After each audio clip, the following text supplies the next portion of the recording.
One. नमस्कार नमस्कार sir, सभी को सादर नमस्कार, शुभ संध्या। नमस्कार नमस्कार। 8 बजे मैं यशवीर भाटी ग्रेटर नोएडा से ये लाइव सेशन में सबसे प्रथम आभार व्यक्त करता हूं खटाना बुलेटिन, जिसके आप हेड हैं डॉक्टर संजय खटाना जी, जिन्होंने एक शानदार मंच हमें ये मुहैया कराया है। खटाना बुलेटिन को और खटाना बुलेटिन पूरी टीम को मैं हार्दिक आभार व्यक्त करता हूं, धन्यवाद व्यक्त करता हूं। और मेरे समक्ष देश भर से गुर्जर समाज की बहुत बड़ी डिग्निटी मेरे सामने है। सर्वप्रथम मैं स्वागत करता हूं, इस्तकबाल करता हूं, सैल्यूट करता हूं डॉक्टर सुरेश पाटिल साहब, जो जलगांव महाराष्ट्र से हैं। मैं आपका इस लाइव सेशन में हार्दिक स्वागत करता हूं। आप निर्मल सीड डायरेक्टर हैं, आप निर्मल सीड लिमिटेड एक्स चेयरमैन हैं, आप cooperative sugar factory x chairman हैं, और आप हमेशा से गुर्जर कम्युनिटी के लिए, वेलफेयर के लिए हमेशा से आप पूरे देश भर में आप जाने जाते हैं। डॉक्टर सुरेश पाटिल साहब को स्वागत करता हूं इस लाइव सेशन में। और मेरे समक्ष एक शानदार बिटिया जो दिल्ली से है, संजू विधुड़ी जी, आप राइटर हैं, पोइट हैं और communication manager best agro life limited में आप मैनेजर हैं। और संजू विधुड़ी जी, जो पूरे देश भर में एक ये मानिए कि सोशल एक्टिविस्ट के रूप में और सामाजिक बहुत शानदार कार्यकर्ता के रूप में आप गुर्जर महिलाओं में आपका शुमार है। मैं आपका इस लाइव सेशन में स्वागत करता हूं, आपका इस्तकबाल करता हूं। और मेरे समक्ष है एक बड़ी डिग्निटी जो जम्मू कश्मीर से है। मैं इसको इस तरह से कहूं कि ये समागम है, ये लाइव सेशन खटाना बुलेटिन पर एक समागम है, जहां पूरे देश भर से लोग मेल और फीमेल गुर्जर डिग्निटी जो है शामिल होती हैं। मेरे समक्ष इश्तियाक भट्टी साहब, जो जम्मू कश्मीर से हैं, आप सीनियर लॉयर हैं, law officer retired, home department जे&के के गवर्नमेंट में आप रहे हैं, और high court Jammu and Kashmir में आप लॉयर हैं। और सबसे बड़ी बात देखिए कि ये गुर्जर समाज एक पुष्प गुच्छ की तरह है, इसमें भिन्न भिन्न पुष्प एक गुच्छ के रूप में एक शानदार उसकी शोभा हमेशा से बढ़ाते आए हैं। हम इस बात का हमारा कोई शानी नहीं है कि हम एक बहुत सामंजस्य वाली, सौहार्द वाली, प्रेम और स्नेह वाली कौम है, और इस सौहार्द और स्नेह को हम सबके साथ बांटकर आगे बढ़ते हैं। हम सबसे बड़े सेकुलर हैं, तो ये हमारी खूबसूरती है, ये हमारी कौम की खूबसूरती है। तो मैं विषय पर आता हूं। आज का जो विषय है लाइव सेशन का, गुर्जर समाज विकास की ओर बढ़ते कदम। तो मैं सर्वप्रथम जलगांव महाराष्ट्र से जो इस लाइव सेशन में जुड़े हैं, बड़ी डिग्निटी गुर्जर समाज की हैं। आप हमेशा से पूरे देश भर में गुर्जर समाज के विकास के लिए, गुर्जर समाज के डेवलपमेंट के लिए, गुर्जर समाज की शान के लिए हम पूरे देश भर में जाते हैं। मैं आपसे जानना चाहता हूं डॉक्टर साहब,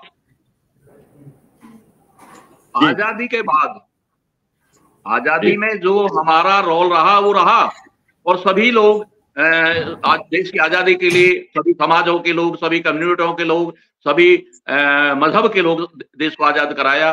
बाकी समाजों के साथ साथ हम उनकी तुलना में कितना बढ़ पाए हैं? डॉक्टर पाटिल साहब, आप एक अनुभवी हैं और इस लाइव सेशन में बहुत कुछ आपसे जानना चाहते हैं। पूरा देश भर का गुर्जर आपसे संदेश लेना चाहते हैं। डॉक्टर पाटिल साहब, जलगांव महाराष्ट्र से।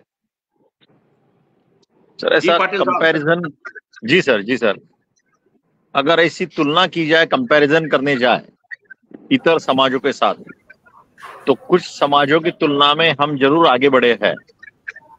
पर अगर कई बड़े बड़े समाज जो है, जिनकी तादाद बड़ी है, जैसे महाराष्ट्र में मराठा समाज है और कहीं जाट हो गए, तो इनके तुलना में हम अभी हमारा शेयर जो होना चाहिए राजनीति में, और जो प्रशासन में भी हमारा जो शेयर होना चाहिए, उस प्रकार से हमारी उन्नति नहीं हुई।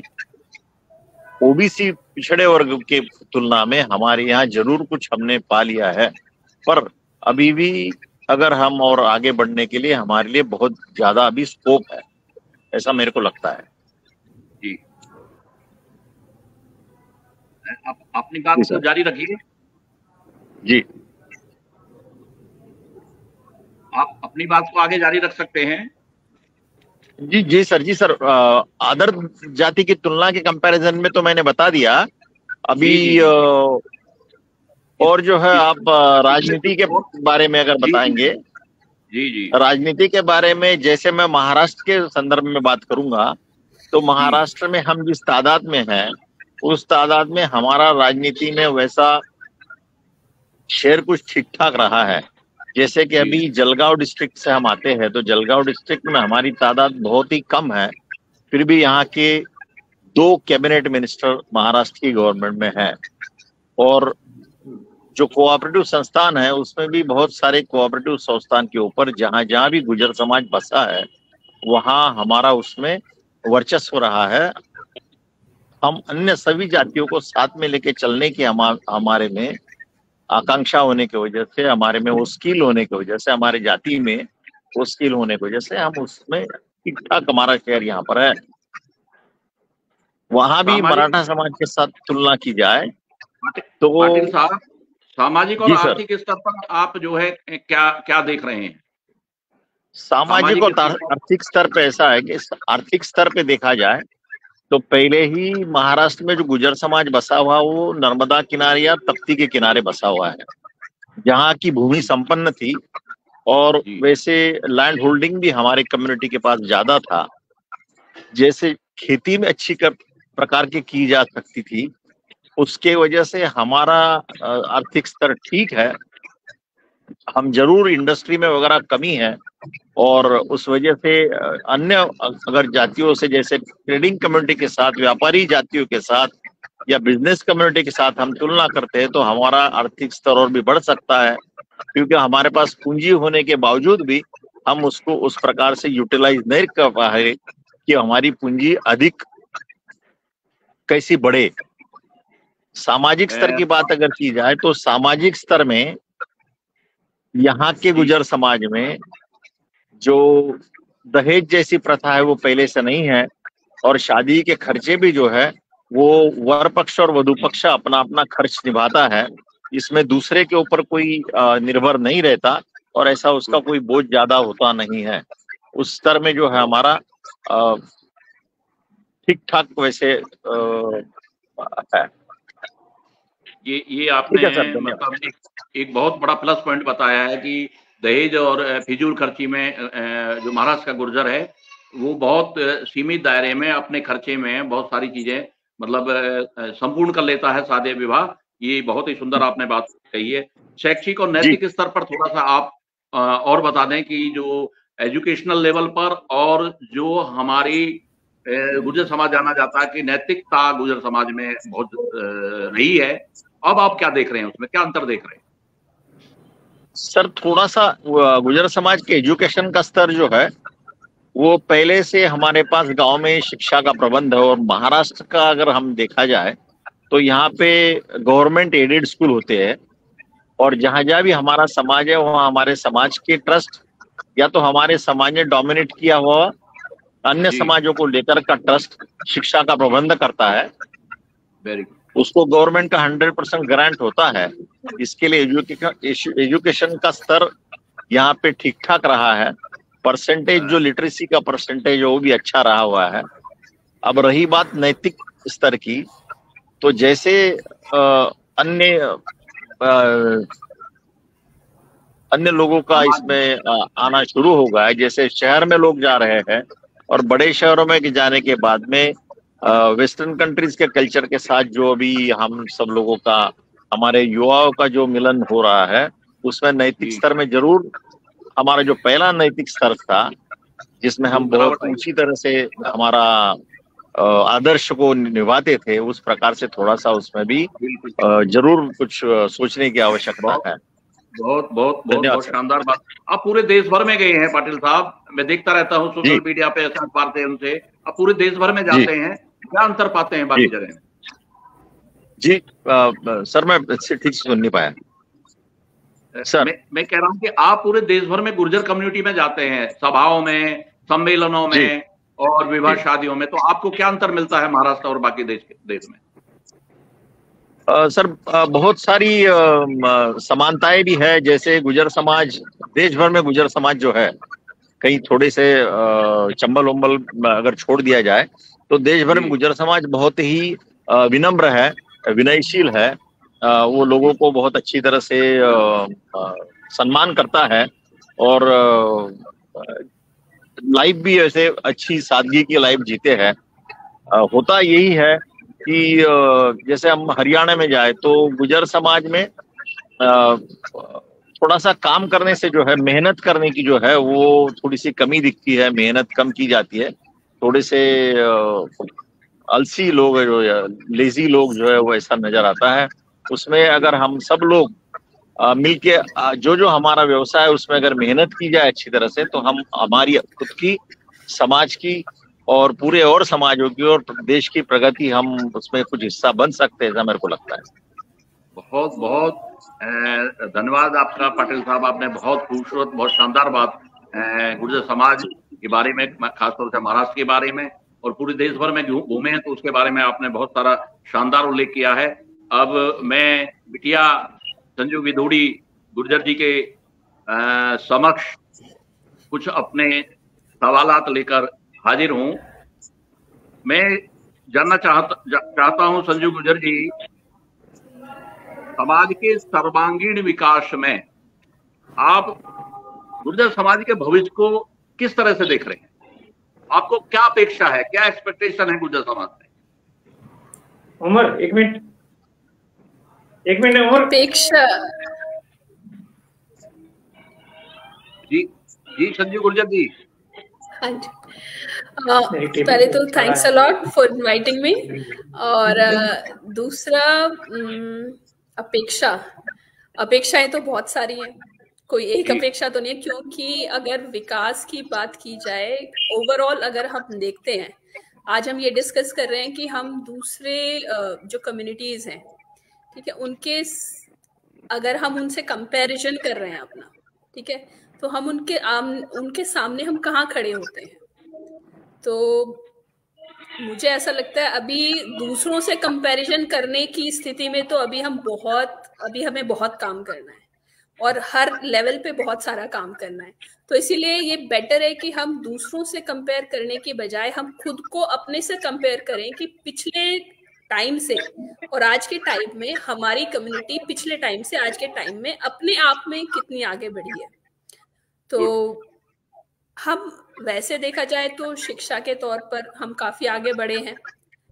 आज आप देखें तो हर लेवल पे, चाहे बच्चे हैं चाहे महिलाएं हैं, खासतौर से मैं महिलाओं का पॉइंट ऑफ व्यू ज्यादा रखना पसंद करूंगी। और क्योंकि मुझे सब जगह का तो नहीं मालूम, लेकिन एनसीआर के लोगों से मेरी अच्छी खासी जान पहचान है, तो जो मैं देखती आई हूँ, जो मेरा थॉट प्रोसेस था 2-3 साल पहले अपनी कम्युनिटी को लेकर कि हमारी कम्युनिटी में बहुत अच्छे पढ़े लिखे लोग या इस तरह से नहीं मिलते हैं, बट वो 2-3 साल के अंदर मेरा बहुत बदला है। तो काफी बदलाव आया है हमारी कम्युनिटी में एजुकेशन को लेकर, और लड़कियां पढ़ रही हैं, महिलाएं पढ़ रही हैं, और आज हम शिक्षा को जहाँ पहले जरूरी चीज नहीं समझते थे, वहां शिक्षा पर पूरी तरह हम जोर दे रहे हैं।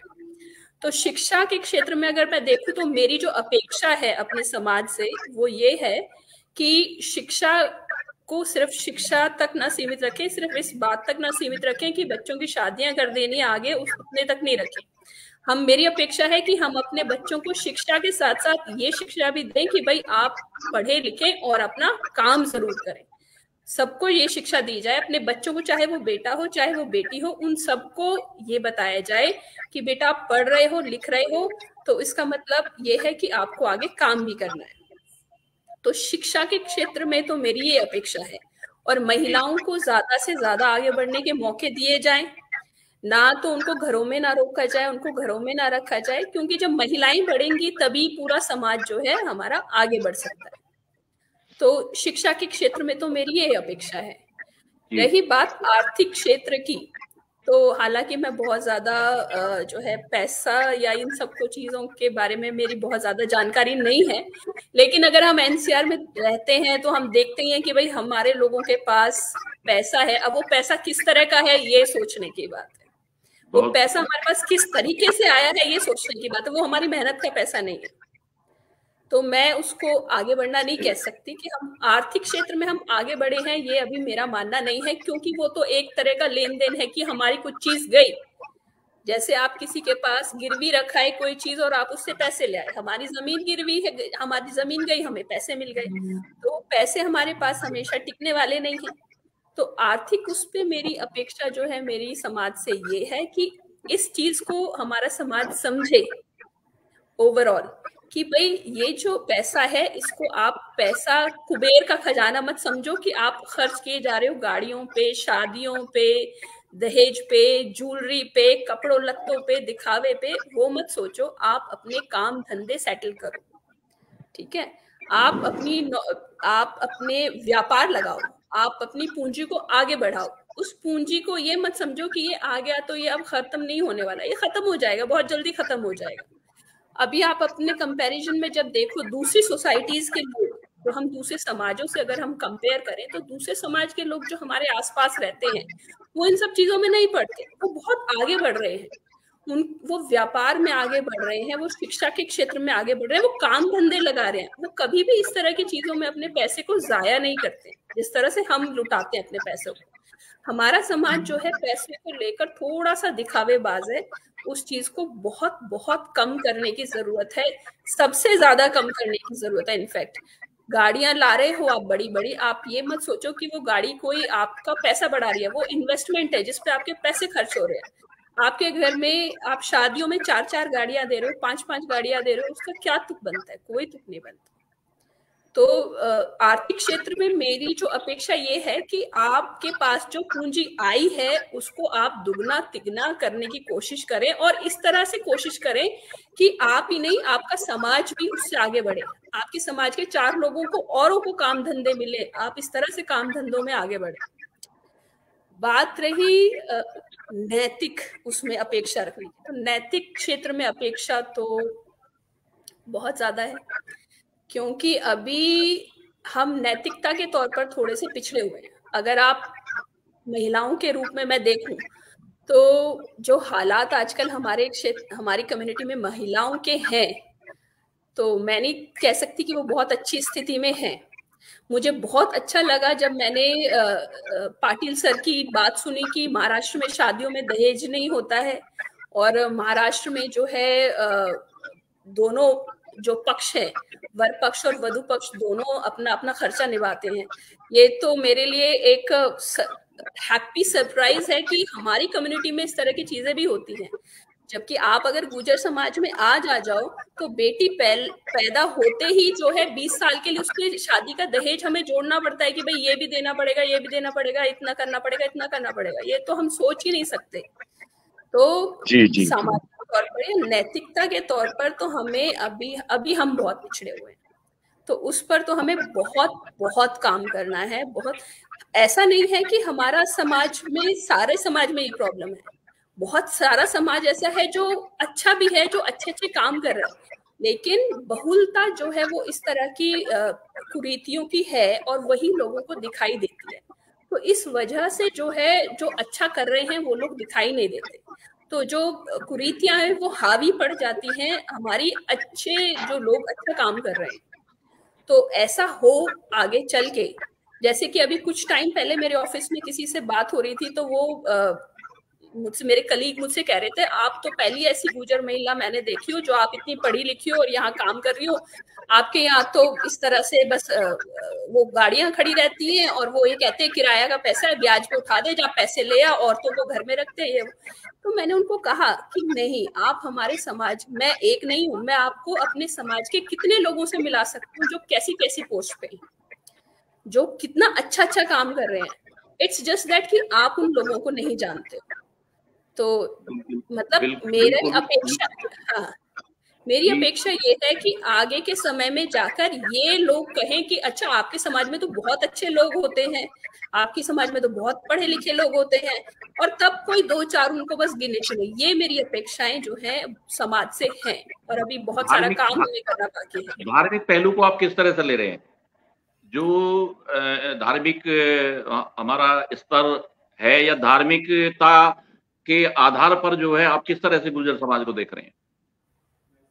पता नहीं, मैं बहुत ज्यादा धार्मिक तो हूँ नहीं, खैर मैं ज्यादा भारतीय हूँ, धार्मिक शायद थोड़ी सी कम हूँ, तो मैं धर्म का पक्ष शायद सही से डिस्कस करने के परिस्थिति में नहीं हूँ।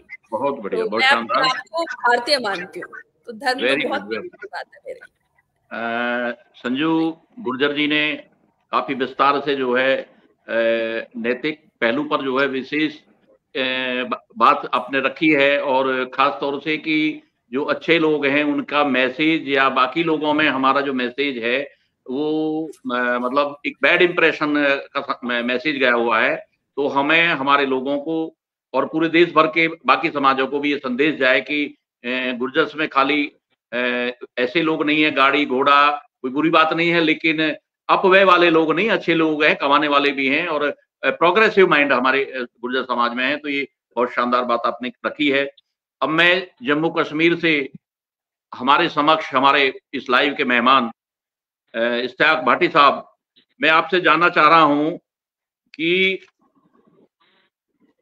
गुर्जर समाज हर क्षेत्र में उसके सामाजिक स्तर को प्रोग्रेसिव बने, उसका आर्थिक स्तर जो है प्रोग्रेसिव हो, उसका राजनीतिक स्तर जो है वो प्रोग्रेसिव हो, शैक्षणिक स्तर और नैतिक स्तर पर जो हिरास संजू गुर्जर जी और अपने डॉक्टर सुरेश पाटिल साहब जो कह रहे थे, इस सब में आप जो है भविष्य का मुख्य आधार क्या है?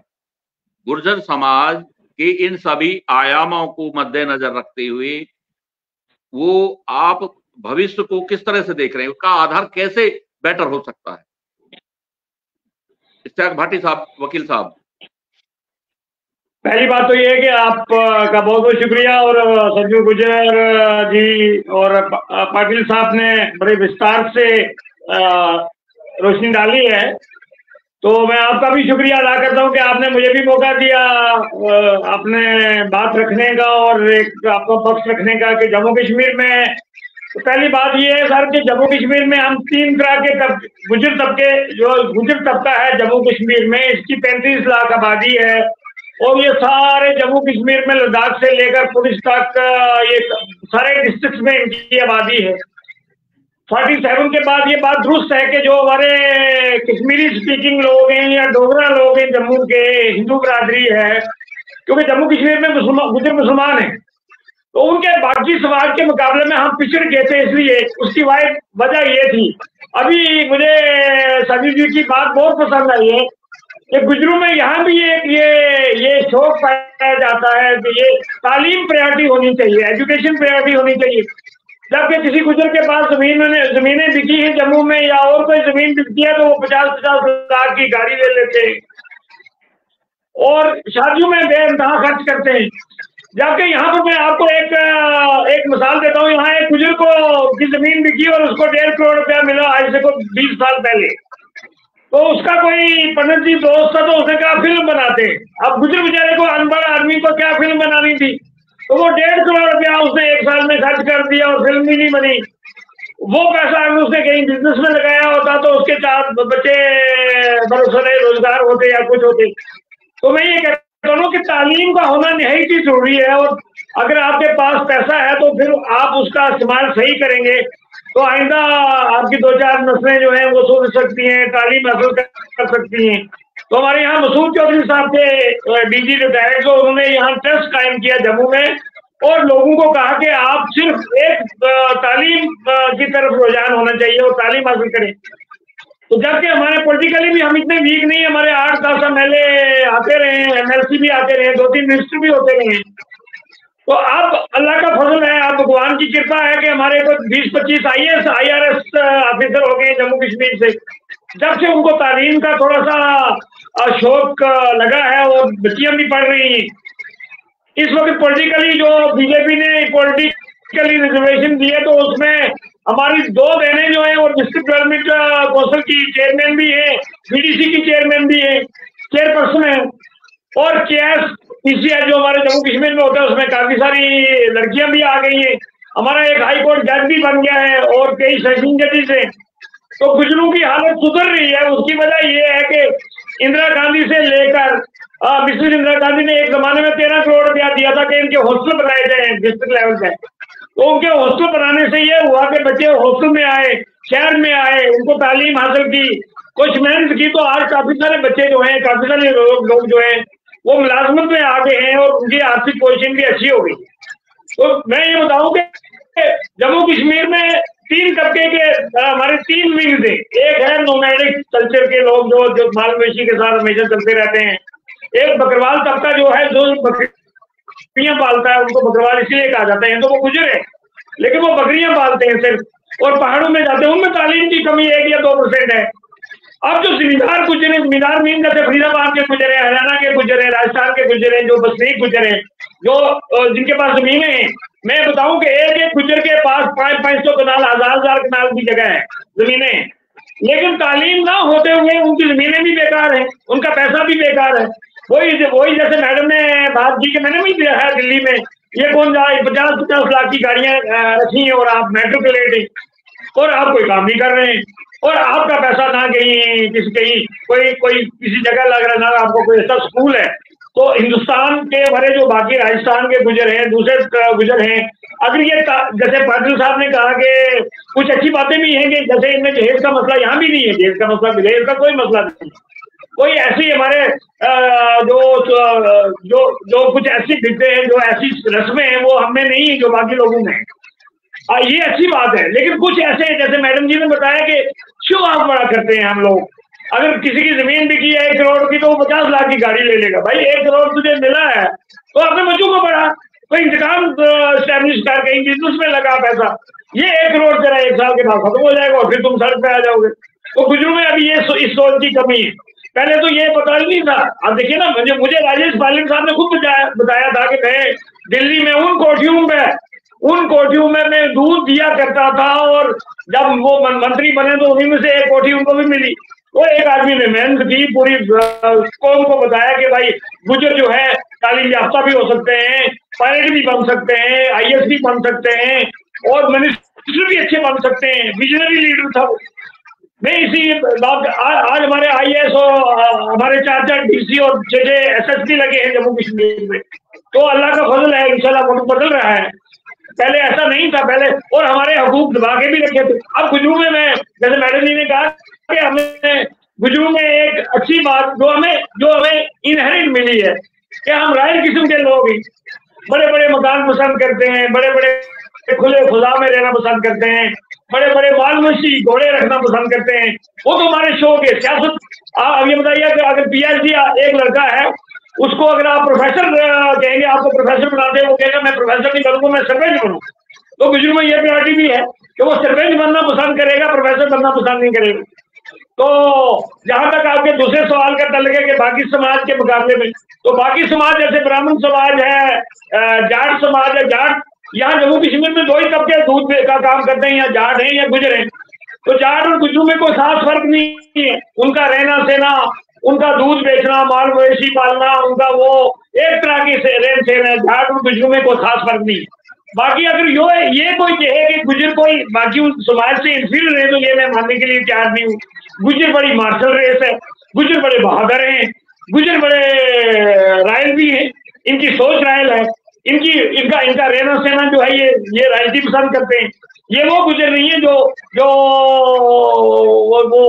छोटे छोटे मकानों में, शहरों में एक कमरे में पसंद करेंगे, बड़ी बड़ी जमीनों में, बड़े बड़े खुले मकानों में, बड़ी बड़ी कोठियों में रहना पसंद करते हैं। लेकिन एक ही बात है जो मैं मैडम जी की बात से बड़ा इत्तेफाक रखता हूँ कि अगर आपको कहीं अभी फरीदाबाद के गुजर कितने अमीर है, हरियाणा के गुजर कितने अमीर है, दिल्ली में आसपास गुजर बहुत अमीर है, हमारे जम्मू में गुजर बहुत अमीर है। लेकिन मुझे ये समझ नहीं आती है कि अगर आपके पास पैसा है तो उस पैसे का आप समाज के कामों में लगाइए, बिजनेस में लगाइए उस पैसे को। जैसे बाकी हमारे मेरा पड़ोसी अगर ब्राह्मण है, कोई गुप्ता है, तो वो गुप्ता 100 रुपए से शुरू करता है, वो लाख में करोड़पति बनता है। तो हमारे बुजुर्ग 1 करोड़ रुपया उनका बैंक में होगा और एक साल के बाद उनके पास 1 रुपया भी नहीं होगा। तो ये थोड़ी सी सोच बदलने की जरूरत है। बाकी यह है कि जो हमारा समाज है, जैसे पाटिल साहब, अब मुझे पहली बात, कई पाटिल हमारे गुजरी नहीं कहलाते हैं, कई भाटी भट्टी जो है भाटी हमारे गुजरी नहीं कहलाते हैं, छुप गए हुए हैं, कई चौहान है हिंदुस्तान में जो छुप गए हुए हैं। तो हमारा अब आस्ता आस्ता पता लग रहा है लोगों को कि यार गुजर होना कोई बुरी बात, गुजर होना तो फख्र की बात है। अब लोग बाकी जो छुप गए थे वो भी आ रहे हैं हमारे समाज के साथ, और इंशाल्लाह एक वक्त आएगा कि हम हिंदुस्तान में अपना हिस्सेदारी लेंगे और दूसरे लोगों के बस्ते उठाने के बजाय हम खुद पॉलिटिक्स में आए, खुद इलेक्शन लड़े। अगर हमारी जमानत भी जब्त होती है तो होने दो, लेकिन पॉलिटिक्स में हिस्सेदारी जब तक नहीं होगी तब तक हमारा गुजर समाज तरक्की नहीं करेगा। तो मैं ये भी देखने खुश होता हूँ कि जो हमारे राजस्थान के गुजर हैं और दिल्ली के गुजर हैं, एनसीआर के गुजर हैं, वो ठीक ठाक गुजर। भट्टी साहब, नैतिक स्तर पर आपका, जैसे हमसे एक पीढ़ी पहले के लोग हैं, हम आप सबसे एक पीढ़ी पहले के लोग हैं, हमारे दादा तक हमें पता है, तो उस समय के आज के परिप्रेक्ष्य में नैतिक स्तर पर क्या आप कहना चाहेंगे कि हमारी नैतिकता मैं ये गुजारिश करूं कि गुजर जो है वो अपनी पुरानी परंपरा साथ लेके चलते हैं, उनमें morally they are very high.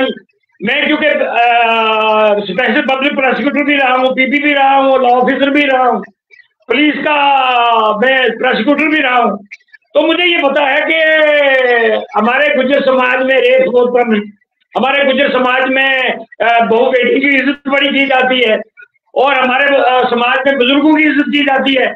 मुझे नहीं लगता कि जैसे हमारे कश्मीर में और जम्मू में होम बने हैं, ओल्ड एज लोगों को वहां रखा जाता है, तो एक कोई गुजर बुजुर्ग वहां मुझे नहीं लगेगा कि जो बच्चे उसको होम में छोड़ के आए होंगे। वो अपना सब कुछ कुर्बान करने के लिए तैयार है माँ बाप के लिए। अभी माँ बाप का ख्याल रखते हैं, बुजुर्गों का ख्याल रखते हैं, बुजुर्गों की इज्जत करते हैं। तो मेहता के अंदाज से जो ये जो छेड़छाड़ होती है, चेन स्नैचिंग होती है, क्राइम होता है, जो बहु बेटियों की इज्जत लूटी जाती है, जो रेप होते हैं, जो वो उस टाइप के गुजर अभी तक, क्योंकि मैंने पूरे 30 साल नौकरी की है कानून के से मैं जुड़ा हुआ हूँ, तो मुझे ऐसे केसेस ध्यान में नहीं आते। इनका दुखा हो सकते हैं, 1% 2% लोग खराब हो सकते हैं, लेकिन नैतिकता के लिहाज से जो morally Gujjar are very high. Very good Bhati साहब। बाकी कम्युनिटियों के मुकाबले रियली में नैतिक स्तर हमारा काफी मतलब बेटर है। हो सकता है कि हमारी एक पीढ़ी पहले हमसे ज्यादा नैतिक और सिद्धांत और आदर्शों को मानने वाली रही है, उससे पहली और पीढ़ी हमारे दादा बहुत आदर्शवादी रहे और नैतिक आधार पर हमारी मॉरलिटी पूरे देश में जानी जाती है, मानी जाती है कि गुजर एक बहुत शानदार कौम है। मैं एक इंसिडेंस आपको बताता चलूं, मुझे याद आ गया अचानक। एक भारत सिंह है जो मुलायम सिंह, मरहूम मुलायम सिंह जी मुख्यमंत्री थे, उनके हमेशा जो है बॉडीगार्ड वो रहे और डीएसपी से रिटायर हैं, गुर्जर समाज से हैं वो। तो अमिताभ बच्चन की बेटी की शादी थी, तो वहां पर जब गए थे तो सभी जो भी सिक्योरिटी वाले थे या उनके ड्राइवर थे, सबको 500 रुपए और एक गिफ्ट का डिब्बा दिया जा रहा था। तो भारत सिंह जो है उन्होंने वो 500 रुपए लेने से और गिफ्ट का वो लेने से मना कर दिया, कह रही कि हम बेटी वालों की तरफ से हम नहीं लेंगे। तो मुलायम सिंह जी साथ साथ थे। अमिताभ बच्चन जी ने जब ये कहा तो मुलायम सिंह जी ने कहा अरे ये गुजर है, ये नहीं लेगा। तो ये मॉरलिटी हमारी है, इसमें कोई दो राय नहीं है। बाकी समाजों की हम बेहतर है। अब मैं आपको लेके आता हूँ पाटिल साहब, इस लाइव के माध्यम से मैं 2 मिनट के लिए आपसे आग्रह करता हूँ, इस लाइव के माध्यम से पूरे देश, क्योंकि ये सोशल मीडिया तो पूरे विश्व में है, आप विश्व भर में रह रहे गुजरों को क्या संदेश देना चाहते हो? क्या कुछ और बेटर हो सकता है? तो आप इस लाइव के माध्यम से गुर्जर समाज को क्या संदेश देना चाहते हैं? डॉक्टर सुरेश पाटिल साहब। पाटिल साहब, मेरी आवाज आ रही है आपको? पाटिल साहब, ज्यादा से ज्यादा एजुकेशन। जी जी, नहीं आ रही आवाज? जी जी, आवाज नहीं आ रही? आ रही है। एजुकेशन का स्तर बढ़ाया जाना चाहिए। उसमें प्रशासनिक सेवा में हमारे लोग ज्यादा से ज्यादा कैसे जाए, युवा कैसे जाए, इस बारे में हमने सेलेक्टिवली ट्राई करना चाहिए। जैसे भट्टी जी ने बताया, वैसे हमारा जो प्रॉपर्टी से पैसे बन रहे हैं या और कई चीजों से पैसे बन रहे हैं, इसको सही तरह से लगा के इसको ज्यादा से ज्यादा रोजगार निर्माण करना, एम्प्लॉयमेंट जनरेट करना और हमारी पूंजी बढ़ाना, इस प्रकार के समाज के लोगों को इकोनॉमिकली अवेयरनेस क्रिएट करना या लिटरेसी क्रिएट करने की एक जरूरत है, और उससे हमारे समाज की अधिक अच्छी तरह से तरक्की हो सकती है, ऐसा मेरे को लगता है। धन्यवाद। बहुत शानदार, बहुत शानदार। पाटिल साहब ने बहुत ही दो टूक बात और बहुत कम संक्षेप शब्दों में जो है एक संदेश पूरी गुर्जर बिरादरी को दिया है कि हम रोजगार परक व्यवसाय शुरू करें, कि हम खुद भी रोजगार पाएं और औरों को रोजगार हम दें। तो बहुत शानदार बात आपने संदेश पूरे देश के गुर्जर्स को, पूरे विश्व के गुर्जर्स को ये संदेश दिया है। अब मैं बिटिया संजू गुर्जर जी के को से पूछना चाहता हूं कि इस लाइव के माध्यम से आप सूक्ष्म में क्या संदेश देना चाहते हैं, और वो संदेश मैं समाज के जो श्रोता हैं और सभी लोगों से ये भी आग्रह करता हूं कि वो संदेश को बतौर ए नजीर स्वीकार करें। बिटिया संजू गुर्जर जी। सबसे पहले तो एक दूसरे से जुड़ें, क्योंकि वाकई में ये जो पहल जैसे आप लोगों ने की है, ये बहुत बड़ी बात है। मैं सच बताऊं, मुझे नहीं मालूम था, 2 साल पहले तक मैं सोशली नहीं जुड़ी हुई थी, तो मुझे नहीं मालूम था अपनी सोसाइटी के बारे में कि हमारी सोसाइटी यहाँ से यहाँ तक फैली हुई है, या महाराष्ट्र में गुर्जर होते हैं या फिर जम्मू में गुर्जर होते हैं, और इतने पढ़े लिखे और इतने अच्छे अच्छे लोग होते हैं। तो सबसे पहली मेरी जो रिक्वेस्ट है वो सोसाइटी से ये है कि एक दूसरे से जुड़े, एक दूसरे का साथ दें और एक दूसरे को आगे बढ़ाएं। क्यों ऐसा है कि हर सोसाइटी में आप देखोगे कि सोसाइटी इंटरनली बहुत जुड़ी होती है अपने आप एक दूसरे से, और एक दूसरे के काम धंधों में, एक दूसरे के रिश्तेदारियों में या फिर परेशानियों में एक दूसरे का साथ देती है।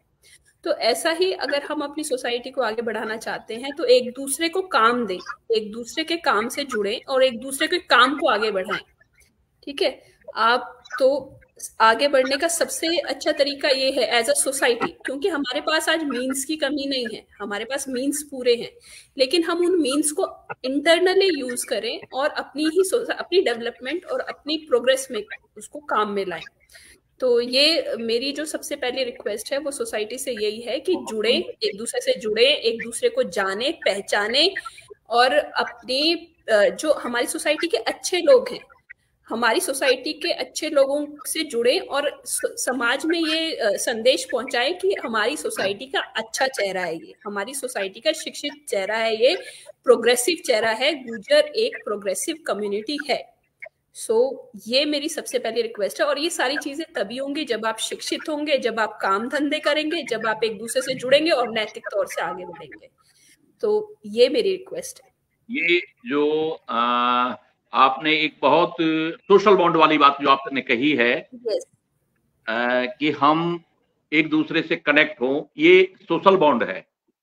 और जब हम जुड़ेंगे, जुड़ाव होगा, एक कनेक्शन होगा, तो निसंदेह हम जो है अपने सारी चीजों को जो है आगे बढ़ाने का हम सभी प्रयास करेंगे। तो ये बहुत सुंदर संदेश आपकी तरफ से इस लाइव सेशन में। और कंक्लूड करूं मैं इस लाइव सेशन को, उससे पहले मैं अपने इश्तियाक भाटी साहब जो सीनियर लॉयर हैं जम्मू कश्मीर हाई कोर्ट में, आपसे मैं आग्रह करता हूं, गुजारिश करता हूं कि आप जो है इस सूक्ष्म शब्दों में 2 मिनट के अंदर अपना संदेश पूरे विश्व में रह रहे गुर्जरों को प्रोग्रेसिव जो संदेश है, जो मैसेज है, वो क्या देना चाहेंगे? पहली बात तो ये कि अब मैं क्या संदेश दे सकता हूँ, मैं इस नहीं हूँ, इस काबिल नहीं हूं कि मैं कोई संदेश दे सकूं। अलबत्ता मेरा संदेश यही रहेगा जो मैडम जी ने कहा कि एक दूसरे के साथ जुड़े, हम पता लगे राजस्थान में कौन है, मध्य प्रदेश में कौन है, दिल्ली में कितने गुजर हैं, वो कैसे हैं, जम्मू कश्मीर में क्या गुजरों की हालत और कैसे हैं। तो दूसरा, गुजरों को अपनी प्रायोरिटी फिक्स करनी चाहिए। वो प्रायोरिटी अपनी तालीम पहली प्रायोरिटी फिक्स करें और तजारत में आए, पॉलिटिक्स में हिस्सा लें, हिस्सेदारी मांगे एक दूसरे के साथ। हम आपके साथ जुड़ेंगे, आप हमारे साथ जुड़ेंगे तो हम इकट्ठे कोई लड़ाई लड़ सकते हैं यूनाइटेडली। और लास्ट में जो इलामा इकबाल थे हमारे, जिन्होंने लिखा हुआ है सारे जहां से अच्छा हिंदुस्तान हमारा, उन्होंने ये शेर कहा था कि खुदा ने आज तक उस कौम की हालत नहीं बदली, ना हो जिसको खुद ख्याल आप अपनी हालत बदलने का। आज तक खुदा ने, परमात्मा ने उस कौम की हालत नहीं बदली कि जिसको खुद ख्याल ना हो कि हमने अपनी हालत कैसे बदलनी है।